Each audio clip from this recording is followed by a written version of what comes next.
20대 남성 등이 여고생을 여관에 감금하고 잔혹한 폭력 끝에 살해한 김해 여고생 사건 기억하시는지요? 사건의 충격이 채 가시기도 전에 비슷한 사건이 또 일어났습니다. 이번엔 20살 남성이 피해자였고 가해자들 가운데는 여고생이 3명이나 포함되어 있었습니다. 이들은 지적장애를 앓고 있는 피해자를 감금 폭행하고 성적인 학대와 함께 인권을 유린한 것으로 드러났습니다. 무엇보다 여고생들이 이런 일에 가담했다는 게 충격적인데요. 뉴스 따라잡기에서 사건을 따라가 보겠습니다.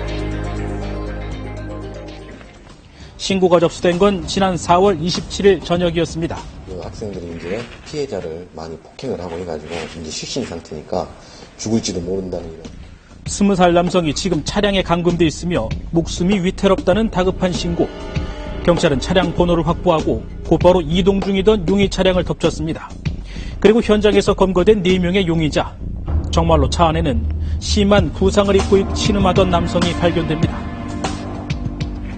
거의 복부하고 하복부 쪽에는 이제 완전히 화상을 입어가지고 화상을 심하게 입은 상태였고 온몸 전신 부분에 이제 속칭 담배빵 흔적이 있었고 한눈에 봐도 상태가 심각해 보였던 피해자. 대체 이들 사이에 무슨 일이 있었던 걸까? 자세한 얘기를 듣기 위해 피해자를 직접 만나봤습니다. 경기도 평택에서 두피관리사로 일하는 20살 지적장애인 송모 씨. 송 씨는 지난 4월 25일 밤 평소 안면이 있었던 대학생 김모 씨의 연락을 받고 외출을 하게 됐다고 합니다. 우리 술 사는 거 있는데 같이 먹자라고 하면서 불렀어요. 그 자리에는 또래의 또 다른 남성 1명과 여고생 3명이 함께 있었다고 하는데요. 그렇게 이어진 술자리. 여기서 한 여고생이 술에 잔뜩 취한 송 씨를 모텔로 데려갔다고 합니다. 거기에서 마시고서 맥주랑 소주 마시고서 그 다음에 모텔에 들어갔는데 저는 기억이 안 났어요.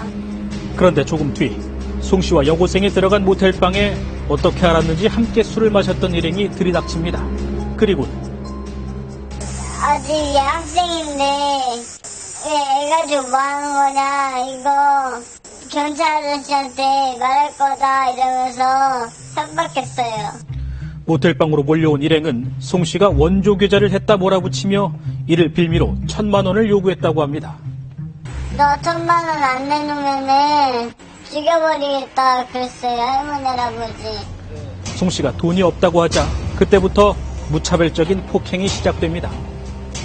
그냥 부탁을 쳤고 내가 계속 머리를 말고 시키는다 하고서 때리고 하루도 계속 맞았다는 거. 폭행은 잔혹한 가혹행위로 이어졌습니다.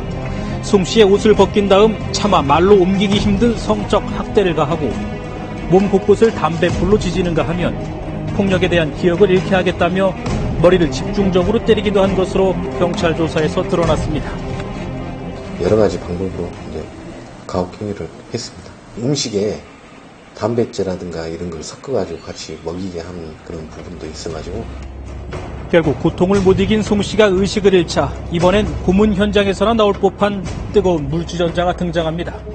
꾀병을 부리는지 확인해보기 위해서 커피포트에 뜨거운 물을 끓여서 그 뜨거운 물을 복부와 복부 밑부분에 부었다고 진술합니다. 그리고 찬물을 얼굴에 끼얹기도 하고요. 도무지 여고생들이 한 거라고는 믿어지지가 않는 잔혹한 폭력. 사흘 동안 모텔 안에서 이런 끔찍한 인권 유린이 이루어졌지만 아무도 이 사실을 알아채지 못했습니다. 애들 지금이라도 다 알고 많이 이상한 것도 없었어. 한 차례 탈출을 시도했지만 결국 실패하고 말았다는 송 씨. 그저 고통을 버티며 목숨을 잃을지도 모른다는 두려움에 떨 수밖에 없었습니다. 내내가 때려서 갑자기 눈이 안 보였거든요.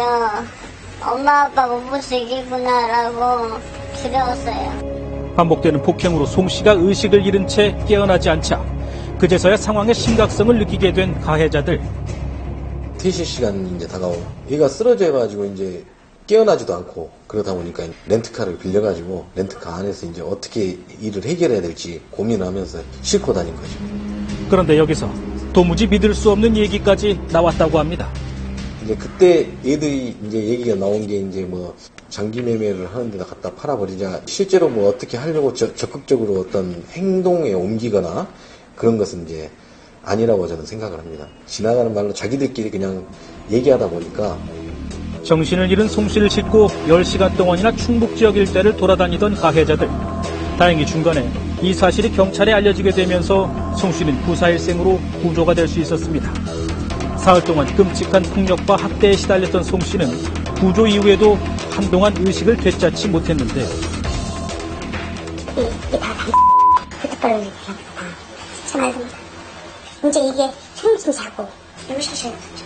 그러니까 중환자실 20일 동안 송 씨는 전치 12주의 중상을 입었고 뇌 손상에 의한 부작용으로 실명 위기에까지 처해 있습니다. 그리고 정상적인 생활이 어려울 정도의 심각한 정신적 후유증에 시달리고 있습니다. 피가 막 어쩔 때는 뭐 침을 줄줄 흘리고 정신을 다니면 침을 줄줄 흘려요. 어쩔 때는 먹으면 막 갑자기 먹으면 다 먹어버리고 못 나왔으면 좋겠어요. 더 이상 나 같은 피해자가 안 생겼으면 좋겠어요. 그럼 어떤 게 가장 무서워요? 애들이 또 폭력 때릴까봐, 또 때릴까봐. 검찰은 가해 여고생 3명과 남자 대학생 2명을 강도 상해와 감금 등의 혐의로 구속 기소했다고 밝혔습니다.